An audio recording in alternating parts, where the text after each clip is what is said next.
Hello viewers, अस्सलाम वालेकुम। Knowledge world channel में वाजिद हुसैन आपको खुशामदीद कहते हैं।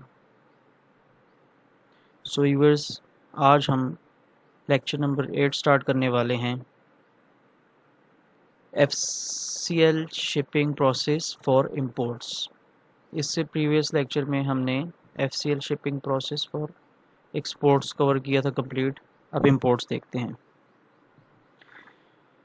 सो व्यूअर्स, अगर अभी तक आपने हमारे पहले 7 लेक्चर्स नहीं सुने तो काइंडली आपसे रिक्वेस्ट है कि पहले आप वो 7 लेक्चर सुन लें, तो आप इस लेक्चर को बहुत अच्छी तरह अंडरस्टैंड कर पाएंगे। सारे लेक्चर्स के लिंक्स नीचे डिस्क्रिप्शन में गिवन हैं, लेक्चर नंबर 1 से लेकर लेक्चर नंबर 7 तक। और व्यूअर्स, वीडियो स्टार्ट करने से पहले अगर आपने अभी तक हमारा चैनल लाइक और सब्सक्राइब नहीं किया तो आपसे रिक्वेस्ट है कि हमारा चैनल लाइक करें, सब्सक्राइब करें और बेल का बटन प्रेस कर दें ताकि आने वाली सारी वीडियोस की नोटिफिकेशन आपको मिल सके। और अपने फ्रेंड्स के साथ भी ये लेक्चर शेयर करें आप, ताकि उनको भी ज़्यादा से ज़्यादा फ़ायदा पहुंच सके।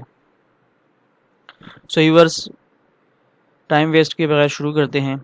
FCL shipping process for imports.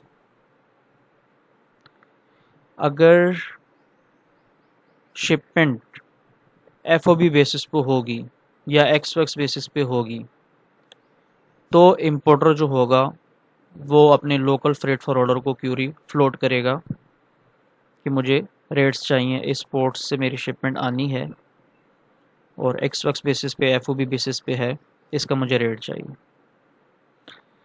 अगर तो शिपमेंट FOB बेसिस पे है तो वो आपको शिपर नेम बताएगा, कमोडिटी बताएगा, weight and type of containers बताएगा कि भाई मेरे 3 कंटेनर इलेक्ट्रिकल आइटम्स हैं टर्की में। टर्की पोर्ट है इस्तांबुल, इस्तांबुल से कराची सी पोर्ट तक मुझे फ्रेट दे दें।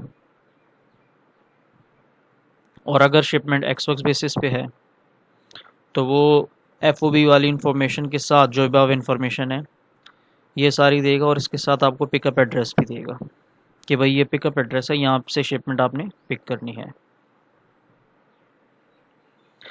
अब जब वो आपको क्यूरी फॉरवर्ड करेगा, आपको मतलब कि फ्रेट फॉरवर्डर, जब मैं आपका लफ्ज़ यूज़ करूँगा तो इसका मतलब ये है कि हम एक फ्रेट फॉरवर्डिंग कंपनी पाकिस्तान में बैठे हुए हैं। तो वो क्या करेगा कि वो आपको क्यूरी फ्लोट करेगा फ्रेट फॉरवर्डर को। फ्रेट फॉरवर्डर क्या करेगा, वो इस क्यूरी को अपने जो ओवरसीज़ एजेंट्स हैं, काउंटर पार्ट्स हैं या WC एजेंट्स हैं, उनके साथ ये क्यूरी शेयर करेंगे। अगर आपका न्यू बिज़नेस है, अभी आपके पास ओवरसीज़ एजेंट्स अवेलेबल नहीं हैं, तो पाकिस्तान में बहुत सी ऐसी कंपनीज़, बड़ी बड़ी फ्रेट फॉरवर्डिंग फर्म्स अवेलेबल हैं। आप ये क्यूरी उनको फॉरवर्ड करके उनसे रेट्स ले सकते हैं और उसमें अपने प्रॉफिट मार्जिन ऐड करके कस्टमर को कोट कर सकते हैं। पहला ऑप्शन तो ये है फॉर द स्मॉल फॉरवर्डर्स जिनने नया नया काम शुरू किया है।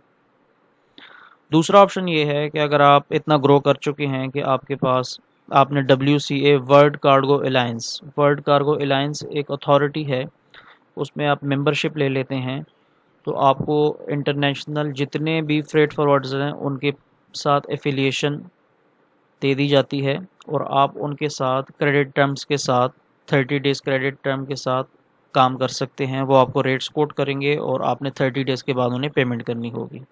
इस मेंबरशिप की कोई फ़ीस होती है, आप इसके अप्लाई करके मेंबरशिप ले सकते हैं।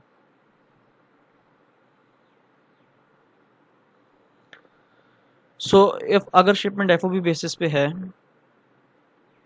तो आपको डिफरेंट एजेंट की तरफ से कोटेशंस आना शुरू हो जाएंगी, सिर्फ फ्रेट की। फ्रेट उसमें मेंशन होगा। आपने क्या करना है कि उस जो कोटेशंस आपको रिसीव होंगी उसमें अपने प्रॉफिट मार्जिन ऐड करके एजेंट को कोट कर देना है, अपने फ्रेट इंपोर्टर को कोट कर देना है। चूंकि शिपमेंट FOB बेसिस पे है तो जो ओरिजिन के जितने लोकल चार्जेस होंगे, वहाँ की ट्रांसपोर्टेशन, वहाँ की क्लियरेंस और वहाँ की port charges, local handling charges, वो सारे शिपर पे करेगा। उसके साथ आपका कोई लेना देना नहीं है। आपने जस्ट पोर्ट ऑफ लोडिंग से लेकर पोर्ट ऑफ डिस्चार्ज तक का फेयर पाकिस्तान में अपने डेस्टिनेशन पे करना पड़ेगा। अगर शिपमेंट आपकी एक्स बेसिस पे है तो जो कोटेशंस आपको आपके काउंटर पार्ट्स एजेंट से रिसीव होंगी उसमें कुछ हेड्स ऐसे हो सकते हैं, या तो वो लमसम में आपको दे सकता है, एक फिगर दे देगा कि भाई ठीक है इस शिपमेंट के लिए मैं टोटल इतने $1825 फॉर एग्जांपल चार्ज करूंगा, या फिर कभी कभी ब्रेकअप कस्टमर्स मांगते हैं कि भाई हमें ब्रेकअप दें, हमने कंपैरिजन करना है। तो उसमें फर्स्ट ऑफ ऑल ओरिजिन के जो ट्रांसपोर्टेशन चार्जेस होते हैं फैक्ट्री से लेकर पोर्ट तक लाने के, वो चार्जेस आपको एक हेड दिया होगा कि ट्रांसपोर्टेशन इसमें इतनी है। ट्रांसपोर्टेशन को इनलैंड हॉलेज भी कहा जाता है। वहाँ के ओरिजिन लोकल चार्जेस अलग गिवन होंगे, जिसमें होंगे पोर्ट चार्जेस इंक्लूसिव होंगे, कस्टम क्लियरेंस चार्जेस इंक्लूसिव होंगे, और एजेंट के हैंडलिंग फ़ीस वगैरह या कोई और भी पोर्ट के जो नॉमिनल चार्जेस होंगे, मिसलेनियस वीजीएम फ़ीस होती है। इस तरह डिफरेंट छोटे छोटे हेड्स होते हैं, वो आपको कोट कर देगा। ओशियन फ्रेट आपको देगा पोर्ट ऑफ लोडिंग से पोर्ट ऑफ डिस्चार्ज तक। अब आपने क्या करना है, जब आपको डिफरेंट एजेंट से कोटेशंस रिसीव हो जाएंगी, आपने उसमें से बेस्ट कोटेशन सेलेक्ट करनी है जिसमें सबसे लोअर रेट आपको ऑफ़र किया गया हो। अब आपने उस कोटेशन में अपना प्रॉफिट मार्जिन ऐड करना है। अब अपना प्रॉफिट मार्जिन किस किस हेड में ऐड कर सकते हैं, आप जो वहाँ की लोकल ट्रांसपोर्टेशन है उसमें अपना प्रॉफिट मार्जिन ऐड कर सकते हैं, आप ओशियन फ्रेट में अपना प्रॉफिट मार्जिन ऐड कर सकते हैं, और अगर लमसम दे रहे हैं तो फिर तो आप जो आपको लमसम एक अमाउंट आई होगी उसमें आप अपना प्रॉफिट मार्जिन ऐड करके कस्टमर को कोट कर देंगे।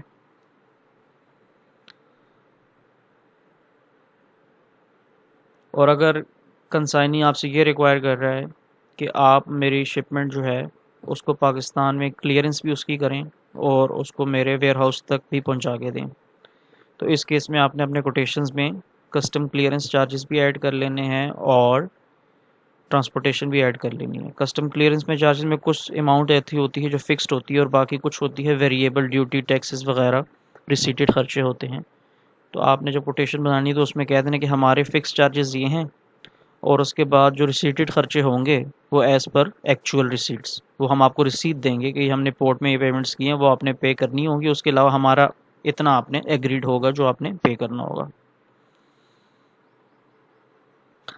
अब जनाब अगर आपके कंसाइनी को आपका रेट पसंद आ जाता है कस्टमर को, तो वो आपको क्या करेगा, ये शिपमेंट नॉमिनेट कर देगा और वो अपने शिपर की कॉन्टैक्ट डिटेल्स आपके साथ शेयर कर देगा, और फ्रेट फॉरवर्डर अपने काउंटर पार्ट के साथ ये डिटेल शिपर की शेयर कर देगा। ये याद रखिएगा कि इनिशियली आपको कॉन्टैक्ट नंबर्स या ईमेल एड्रेस आपके कस्टमर्स नहीं देते कि वहाँ पे अभी फाइनलाइज नहीं है शिपमेंट, तो वहाँ पे शिपर को हर बंदा कॉल करके तंग ना करे। जब आपकी शिपमेंट आपको नॉमिनेट हो जाती है फिर वो आपको उनका ईमेल एड्रेस, उनका मोबाइल नंबर, एवरीथिंग प्रोवाइड कर देते हैं, तो वो आप अपने एजेंट को भेज देते हैं। At the same point freight forwarder अपने काउंटर पार्ट एजेंट की डिटेल कस्टमर्स को देता है, इम्पोर्टर को, और इम्पोर्टर सेम डिटेल अपने शिपर को फॉरवर्ड कर देते हैं कि हमने शिपमेंट इस एजेंट को नॉमिनेट की है, पाकिस्तान में इनका जो एजेंट है ये है, और इनका आपकी कंट्री में ये एजेंट है, ये आपसे कांटेक्ट करके वहाँ से शिपमेंट पिक कर लेगा। अब इसकी ऑपरेशनल एक्टिविटीज़ आ गई हैं, इसमें मैं इतनी डिटेल में इसलिए नहीं जाऊँगा क्योंकि ये ऑलमोस्ट सिमिलर हैं, थोड़ा सा चेंज है। जैसे ही आपका वेसल सेल करेगा, सेल करने से पहले ही आपका जो ऑपरेशनल डिपार्टमेंट होगा ओरिजिन का, आपके एजेंट का, ये याद रखें इंपोर्ट में अब क्योंकि शिपमेंट वहाँ से आनी है तो डॉक्यूमेंटेशन सारी आपका एजेंट करेगा, आपने नहीं करनी। आपका एजेंट वहाँ पे शिपर से कांटेक्ट करके शिपमेंट पिक करेगा, उसकी क्लियरेंस कराने के लिए वो सारे डॉक्यूमेंट्स उससे मांगेगा, उसको क्लियर करेगा, पोर्ट पर पहुँचाएगा। एट द सेम टाइम वो उससे बीएल ड्राफ्ट मांगेगा। मोस्टली जो इंपोर्ट्स की शिपमेंट जितनी भी आती हैं जिसमें फ्रेट फॉरवर्डर इन्वॉल्व होता है उसमें शिपमेंट्स में एचबीएल भी डाला जाता है। एचबीएल और एमबीएल का कॉन्सेप्ट मैंने आपको बता दिया था कि जब ओरिजिन और डेस्टिनेशन दोनों साइड पे आपके फ्रेट फॉरवर्डर इन्वॉल्व हो तो जो मास्टर बीएल होता है उस पर ओरिजिन और डेस्टिनेशन फ्रेट फॉरवर्डर्स की डिटेल होती है और हाउस बीएल पे एक्चुअल शिपर और एक्चुअल कंसाइनी की डिटेल होती हैं। तो मास्टर बीएल जो होता है वो इक्विटी ऑफ फ्रेट फॉरवर्डर्स बन जाता है और हाउस बीएल आप अपने कस्टमर्स को देते हैं, उसके बेस पे शिपमेंट मूव होती है। तो इसमें सारी ड्राफ्टिंग एमबीएल की भी होगी, एचबीएल की भी। वो एमबीएल भी प्रोसेस करेगा, कंप्लीट करेगा, एचबीएल भी प्रोसेस करेगा, और वो बना के चेकिंग पर्पस के लिए शिपर को भी भेजेगा, और कंसाइनी, चूंकि शिपमेंट कंसाइनी ने नॉमिनेट की है तो वो आपको भेजेगा कि आप अपने कंसाइनी से चेक करें कि ये ओके है, बीएल ड्राफ्ट इसमें कोई इशू तो नहीं है। अगर उसमें कोई इशू है तो वो करेक्शंस के लिए जाएगा, और जब तक फाइनलाइज नहीं हो जाएगा ये प्रोसेस चलता रहेगा। जब एक बार आपका बीएल फाइनलाइज हो गया, उसके बाद जिस दिन आपका वेसल सेल करेगा, शिपिंग लाइन आपके ओवरसीज़ एजेंट को इनवाइस देगा फ्रेट फॉरवर्डर को कि ये हमारी पेमेंट है, आप कर दें। वो वहाँ की पेमेंट करेगा, वो कस्टम, अगर आपकी शिपमेंट एक्सफिक्स बेसिस पे है तो वो वहाँ की सारी पेमेंट्स करेगा, और अगर वो आपकी शिपमेंट एफओबी बेसिस पे है तो आपका एजेंट वहाँ पे जस्ट फ्रेट की पेमेंट करेगा, बाकी पेमेंट्स नहीं करेगा। अब क्या होगा, जब ये पेमेंट करेगा उसके बाद एजेंट आपको एक डेबिट नोट भेजेगा, या फिर आपको अपनी इनवाइस भेजेगा कि ये शिपमेंट की इनवाइस है, as per agreed credit term आपने वो पेमेंट उसको कर देनी है। अगर आपका डब्ल्यूसी एजेंट है तो आपने 30 दिन के बाद उसको पेमेंट ट्रांसफ़र करनी है, या आपका कोई और एजेंट है उसके साथ जो भी आपके एग्रीड टर्म्स हैं अकॉर्डिंगली आपने उसको पेमेंट करनी है। अब एजेंट वहाँ पे एचबीएल भी कलेक्ट कर लेगा, बना लेगा, और एमबीएल, एचबीएल तो उसने खुद बनाने हैं और एमबीएल वो कलेक्ट कर लेगा। 3 सेट्स ऑफ एचबीएल होंगे, ओरिजिनल 3 सेट्स ऑफ एमबीएल होंगे, तो वो एचबीएल अपने शिपर को दे देगा वहाँ पे, ठीक है। और एमबीएल या तो आपको फ्रेट फॉरवर्डर को पाकिस्तान डिस्पैच कर देगा, या उसको टेलिक्स रिलीज़ करवा देगा। तो अगर ये भी कलेक्ट, जब आपका एचबीएल इन्वॉल्व होता है तो आपका मास्टर जो होता है वो प्रीपेड होता है। प्रीपेड मतलब का इसका फ्रेट तो ओरिजिन पे हो गया है, आपके एजेंट ने पे किया है, लेकिन आपने पाकिस्तान में कंसाइनी से भी फ्रेट लेना है क्योंकि शिपमेंट तो एफओबी थी।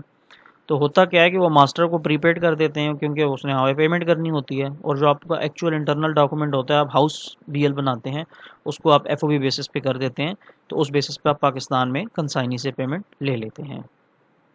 अब शिपर क्या करेगा, शिपर सेम एचबीएल या तो कंसाइनी को भेज देगा, और अगर बैंक इन्वॉल्व है तो बैंक में भेज देगा।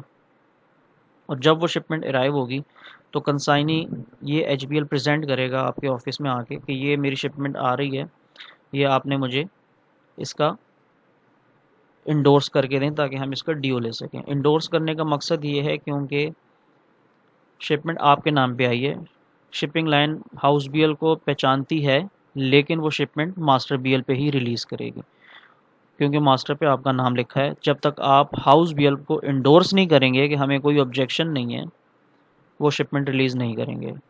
और अगर इसमें बैंक इन्वॉल्व है तो फ्रेट फॉरवर्डर को बैंक इंडोर्समेंट भी रिक्वायर्ड होगी कि बैंक भी बीएल के ऊपर लिख के दे कि भाई मुझे कोई ऑब्जेक्शन नहीं है, आप इस कंसाइनी को ये शिपमेंट रिलीज़ कर दें। उसके बाद फ्रेट फॉरवर्डर अपनी स्टैंप लगाएगा, इंडोर्स करेगा कि भाई हमें भी कोई ऑब्जेक्शन नहीं है, आप ये शिपमेंट इसको रिलीज़ कर दें। उसके बाद वो कंसाइनी का क्लियरिंग एजेंट, या आपने जो अपना क्लियरिंग एजेंट हायर किया होगा, वो पोर्ट पे जाके पोर्ट के सारे चार्जेस पे करके, डेस्टिनेशन पे जितने भी चार्जेस होते हैं, ड्यूटी टैक्सेस होते हैं, सारा कुछ पे करके, कंटेनर सिक्योरिटी होती है पे करके, वो कंटेनर गेट आउट कर लेगा।